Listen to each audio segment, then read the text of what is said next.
শীতে কাঁপছে উত্তর জনপদ। পঞ্চগড়ের তেঁতুলিয়ায় পারদ নেমেছে 7 ডিগ্রির ঘরে।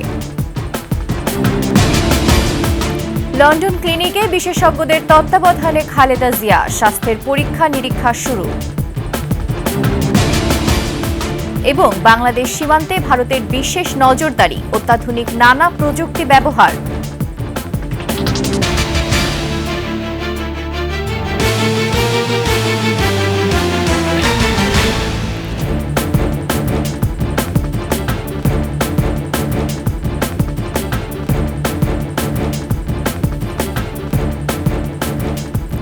শুনছিলেন সংবাদ শিরোনাম। আমন্ত্রণ 21 সংবাদে, সাথে আছি আমি ফারজানা নির্জনা।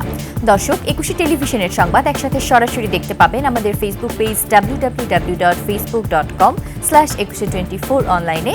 এছাড়া সাবস্ক্রাইব করতে পারেন www.youtube.com/@21etv চ্যানেলে। এছাড়া সংবাদে আরও থাকছে: নির্বিচারে বনভূমি নিধন, আবাসস্থল উজাড়, খাদ্য সংকটে বানর হানা দিচ্ছে লোকালয়ে।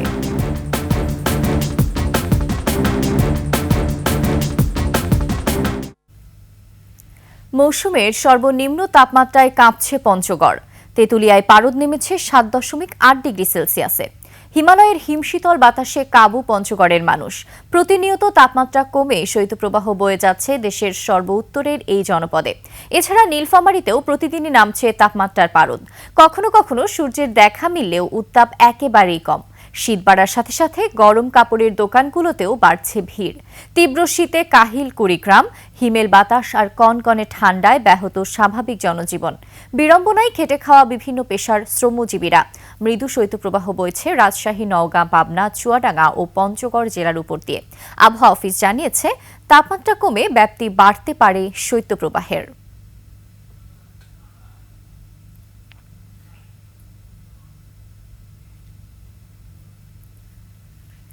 শীতের আরও খবর জানতে সরাসরি চলে যাচ্ছি নীলফামারীতে। সেখানে আছেন আমাদের সহকর্মী নূর আলম বাবু।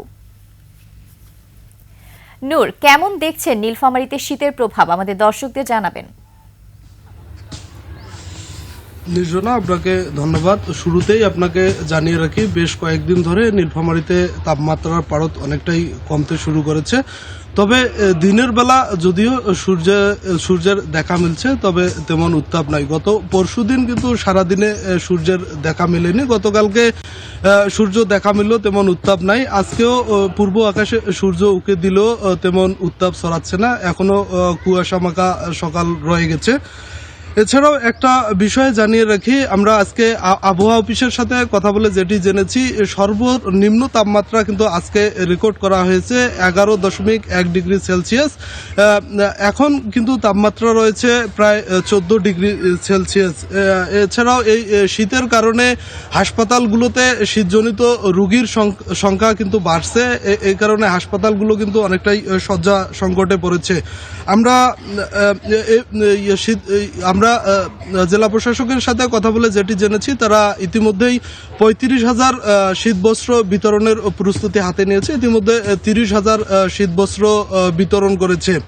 এছাড়াও বিভিন্ন সরকারি বেসরকারি সংস্থাগুলো শীতবস্ত্র বিতরণ করেছে। তবে শীত আসায় চরম বিপাকে পড়েছে নিম্ন আয়ের খেটে খাওয়া মানুষ। আমরা বেশ কয়েকজন রিক্সা চালকের সাথে কথা বলে যেটি জেনেছি, তারা জানিয়েছেন শীত আসার কারণেই কিন্তু তারা যাত্রী পাচ্ছে না, তাদের যে রোজগার অনেকটাই কম। এই ছিল আমার কাছ থেকে সর্বশেষ। নির্জনা। নূর আলম বাবু, আপনাকে অসংখ্য ধন্যবাদ। দর্শক, নীলফামারী থেকে যুক্ত ছিলেন আমাদের সহকর্মী নূর আলম বাবু। জানাচ্ছিলেন শীতে যেসব মানুষরা দুর্ভোগে রয়েছে তাদের দুর্ভোগ কমাতে সরকারি বেসরকারি বিভিন্ন ব্যবস্থাপনার কথা। এবার যাচ্ছি অন্যান্য খবরে। লন্ডনে বিএনপি চেয়ারপারসন ও সাবেক প্রধানমন্ত্রী খালেদা জিয়ার স্বাস্থ্যের বিভিন্ন পরীক্ষা নিরীক্ষা শুরু হয়েছে। এসব পরীক্ষা করতে বেশ কয়েকদিন সময় লাগবে। খালেদা জিয়ার ব্যক্তিগত চিকিৎসক ডাক্তার AZM জাহিদ হোসেন আরও জানান, এরই মধ্যে বিশেষজ্ঞ চিকিৎসকরা কিছু পরীক্ষার রিপোর্টও পর্যালোচনা করছেন। লন্ডন থেকে শাহেদ শফিকের তথ্যচিত্রে প্রণব চক্রবর্তীর রিপোর্ট। লন্ডনে চিকিৎসাধীন বিএনপি চেয়ারপারসন খালেদা জিয়ার স্বাস্থ্যের বিভিন্ন পরীক্ষা নিরীক্ষা শুরু হয়েছে। এরই মধ্যে করানো হয়েছে রক্ত ও ডায়াবেটিসের পরীক্ষা। দ্য লন্ডন ক্লিনিকের অধ্যাপক জন প্যাট্রিক কেনেডির তত্ত্বাবধানে লিভার, কিডনি ও হৃদরোগ বিশেষজ্ঞরা খালেদা জিয়ার কিছু পরীক্ষার রিপোর্ট এরই মধ্যে পর্যালোচনা করেছেন। লন্ডনে খালেদা জিয়ার চিকিৎসা নিয়ে সংবাদ মাধ্যমকে এসব তথ্য জানান ব্যক্তিগত চিকিৎসক ডাক্তার এজেডএম জাহিদ হোসেন। বিশেষজ্ঞ চিকিৎসকরা ওনার স্বাস্থ্য পরীক্ষা করেছেন এবং অ্যাকর্ডিংলি ওনার স্বাস্থ্য পরীক্ষার কিছু নিরীক্ষা করার জন্য অ্যাডভাইস করেছেন।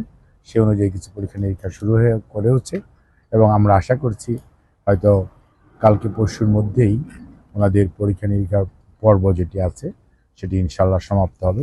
হাসপাতালে সাবেক প্রধানমন্ত্রী খালেদা জিয়া স্বাভাবিক আছেন এবং ঠিকঠাক খাবার খাচ্ছেন।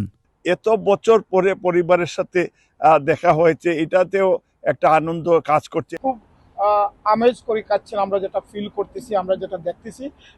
প্রত্যেক দিনই ব্রেকফাস্ট থেকে ধরে রাত্রে সব খাওয়াই, যতটুকুই খান কিন্তু বাসা থেকেই আসতেছে রেডি হয়ে। ৭৯ বছর বয়সী Begum Zia liver cirrhosis, kidney সমস্যা, হৃদরোগ সহ বিভিন্ন জটিল রোগের উন্নত চিকিৎসার জন্য কাতার আমিরের পাঠানো বিশেষ এয়ার অ্যাম্বুলেন্সে করে লন্ডনে পৌঁছান বুধবার। প্রণব চক্রবর্তী, ২১ টেলিভিশন, ঢাকা। বাংলাদেশ সীমান্তে আরও নজরদারি বাড়িয়েছে ভারত। যশোর ও সাতক্ষীরা সীমান্তকে বিশেষ নজরদারিতে রেখেছে বিএসএফ। সিসি ক্যামেরার পাশাপাশি এসব এলাকার সীমান্ত পাহারায় বিভিন্ন প্রযুক্তি ব্যবহার করছে ভারত। সীমান্ত লাগোয়া ১৫০ মিটার বসতি খালি করে মানুষদের অন্যত্র সরিয়ে নেওয়ার আলোচনাও চলছে। আরও জানাচ্ছেন প্রণব চক্রবর্তী। বাংলাদেশ ভারত আন্তর্জাতিক সীমান্তের অরক্ষিত এলাকায় বেআইনি অনুপ্রবেশ, মাদক চোরাচালান ও মানব পাচারের বিরুদ্ধে কার্যকর ব্যবস্থা নিতে অত্যাধুনিক প্রযুক্তি ব্যবহার করছে ভারতের সীমান্তরক্ষী বাহিনী বিএসএফ। আন্তর্জাতিক সংবাদ মাধ্যম বিবিসি জানিয়েছে, সীমান্ত জুড়ে ভারতের অত্যাধুনিক প্রযুক্তির মধ্যে রয়েছে night vision camera, movement detector এবং ইম্প্রোভাইজ অ্যালার্ম সিস্টেম। শুকনো গাছের পাতায় লুকানো আছে ডিভাইস, ওখানে পা পড়লেই সাইরেন বেজে প্রহরীদের সতর্ক করবে।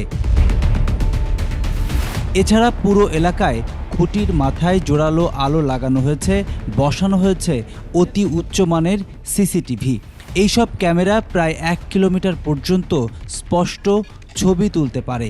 কিছু ক্যামেরায় ৩৬০ ডিগ্রি ভিউ পাওয়া যায়। রাতের অন্ধকারে নজরদারির জন্য নাইট ভিশন দূরবীন এবং থার্মাল ইমেজ ধরা পড়ে এমন ক্যামেরাও আছে সীমান্তের বিভিন্ন জায়গায়।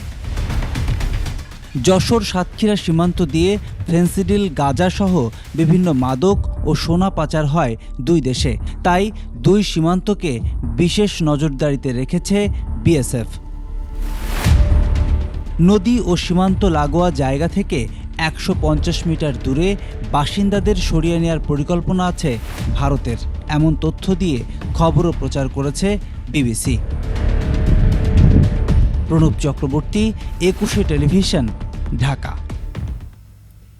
নিচ্ছি সংবাদ বিরতি। যখন ফিরছি তখন অন্যান্য সংবাদের সাথে আরও যা থাকবে। সিলেট ম্যানচেস্টার রুটে ৭ মাস ধরে নেই অনলাইন টিকিট সেবা, লোকসান দেখিয়ে ফ্লাইট বন্ধের পাঁয়তারা। আবারও আমন্ত্রণ ২১ সংবাদে।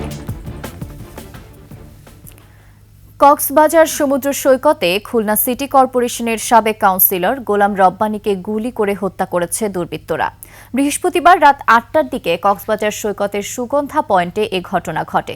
গোলাম রব্বানী খুলনা মহানগর স্বেচ্ছাসেবক লীগের সহসভাপতি এবং খুলনা সিটি কর্পোরেশনের সাবেক কাউন্সিলর ছিলেন। পুলিশ জানায়, ঘটনার পরই পুলিশের কয়েকটি টিম দুর্বৃত্তদের ধরতে অভিযান শুরু করেছে। প্রত্যক্ষদর্শীরা জানান, সুগন্ধা পয়েন্টের সামনে কাঠের ব্রিজের পাশে গুলির শব্দ পাওয়া যায়। পরে সেখানে গিয়ে আহত অবস্থায় স্থানীয়রা তাকে উদ্ধার করে হাসপাতালে নিলে চিকিৎসক মৃত ঘোষণা করেন।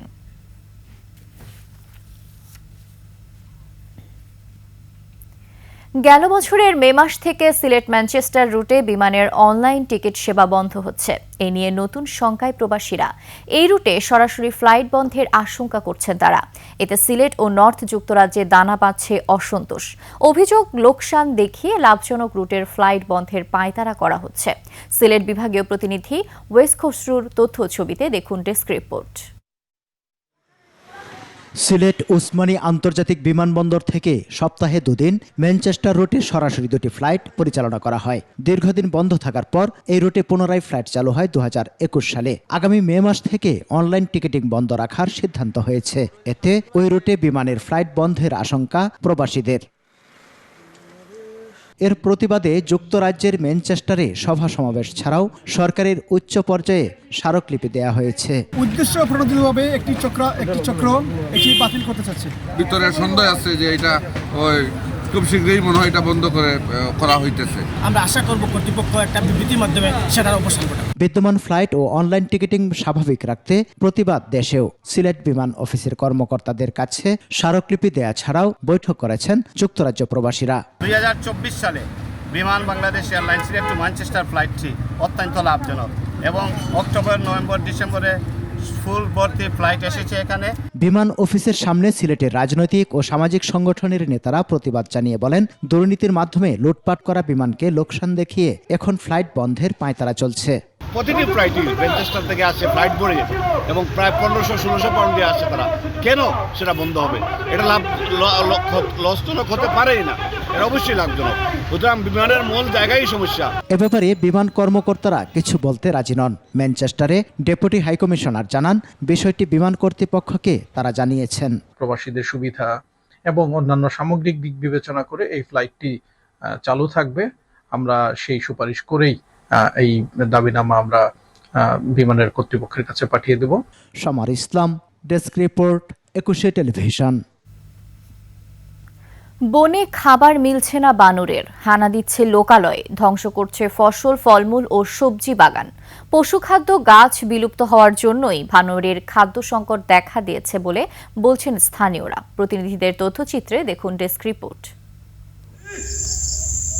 এভাবে গৃহস্থের ধান সহ বিভিন্ন ফসলের ক্ষেত আর ফলের বাগানে হানা দিচ্ছে বানর। বিপাকে পড়েছে কৃষক। বাড়িতে যে আমরা রান্না করি, রান্নার বাড়ি তো গাছ গুছালির ফল ফলান থেকে হেলা রান্না ভাত খেয়ে হেলায়। শাক সবজি, লাউ, কফি এটা আমরা কোনো আবাদ করা হয় না বান্দরের জ্বালায়। আবাসস্থল উজাড় হওয়ায় পাচ্ছে না খাবার, তাই খাবারের খোঁজে লোকালয় প্রায়ই তাদের দেখা যায়। ভালুকার হবিরবাড়ি ও কাদিগড় বনবিট এলাকার গৃহস্থের ধানের ফসল ও বিভিন্ন ধরনের আবাদি ফলমূলের বাগানে, এমনকি বাসা বাড়িতেও হানা দিচ্ছে বানরের দল।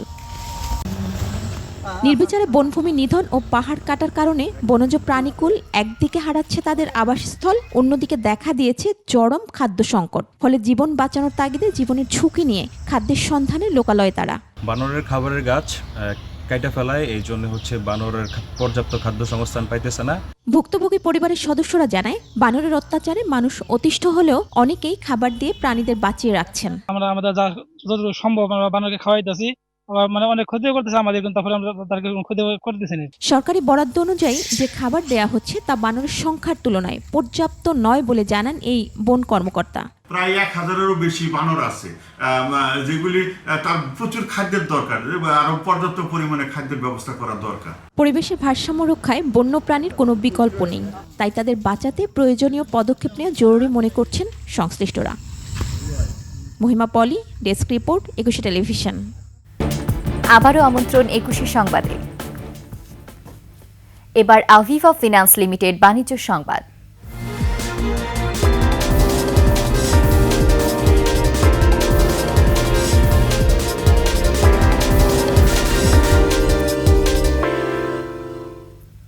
মুড়ি কাটা পেঁয়াজে এবার কুষ্টিয়ার কৃষকের মাথায় হাত। বলছেন, বিক্রি করে উঠছে না উৎপাদন খরচও। ভরা মৌসুমে পেঁয়াজ আমদানি বন্ধের দাবি তাদের। কুষ্টিয়া প্রতিনিধি জহুরুল ইসলামের তথ্যচিত্রে দেখুন ডেস্ক রিপোর্ট। গত বছর মুড়ি কাটা পেঁয়াজ চাষে লাভবান ছিলেন কুষ্টিয়ার কৃষক। সেই আশায় এবারও বেশি পরিমাণ জমিতে পেঁয়াজ ফলান তারা। উচ্চ মূল্যে পেঁয়াজ বীজ কেনা ও পরিচর্যা সহ বিঘা প্রতি খরচ লাখ টাকার কাছাকাছি। সেই পেঁয়াজ এখন আড়তে বিক্রি হচ্ছে 25 থেকে 30 টাকা কেজি দরে। এতে উঠছে না উৎপাদন খরচও। আজকে পেঁয়াজ বিক্রি হয়েছে 32-33 টাকা, 34 টাকা। গতকালকে বেশি 25 থেকে 32 টাকা পেঁয়াজ। চাষিরা এই কারণে লস খাচ্ছে। এখন বর্তমান যে বাজারে, এই বাজারে যদি আমি বেচতে যাই তাতে আমার 2 লক্ষ টাকা মতো লস হবে। 1 বিঘা পেঁয়াজ লাগিয়েছে কিন্তু বাম্পার ফলন হয়েছে, কিন্তু দাম কমের কারণে আমাদের সব লস। জেলায় লক্ষ্যমাত্রার চেয়ে বেশি আবাদ, পাশাপাশি গ্রীষ্মকালীন পেঁয়াজের পর্যাপ্ততা সহ অন্যান্য দেশ থেকে আমদানির কারণে পড়ে গেছে মুড়িকাটা পেঁয়াজের দাম। এলসি বা আমদানির যে অনুমতি দেয় সেই জায়গাগুলোতে R2E করতে হবে, যাতে যখন আমাদের দেশের পেঁয়াজগুলো ওঠে সেই সময় যেন ওই বিদেশি পেঁয়াজটা না আসে, যাতে আমাদের দেশি কৃষকরা দামটা পেতে পারে। ন্যায্য মূল্যের জন্য ভরা মৌসুমে পেঁয়াজ আমদানি চান না কৃষকরা। সরকারের কাছে আমাদের আকুল আবেদন যে এলসিটা বন্ধ করে দিয়ে আমাদের চাষিদের মুখের দিকে চেয়ে আপনি একটু দয়া করেন। সরকারের কাছে একটা আবেদন যে চাষিকে বাঁচান, না হলে সামনের মৌসুমে তো পেঁয়াজ আর লাগাবে না চাষিরা। Khurshid Alam, desk report, 21 television. শেষ করছি 21 সংবাদ। যাবার আগে সংবাদ শিরোনামগুলো আরো একবার। শীতে কাঁপছে উত্তর জনপদ, পঞ্চগড়ের তেঁতুলিয়ায় পারদ নেমেছে 7 ডিগ্রির ঘরে। লন্ডন ক্লিনিকে বিশেষজ্ঞদের তত্ত্বাবধানে খালেদা জিয়া, স্বাস্থ্যের পরীক্ষা নিরীক্ষা শুরু। বাংলাদেশ সীমান্তে ভারতের বিশেষ নজরদারি, অত্যাধুনিক নানা প্রযুক্তির ব্যবহার।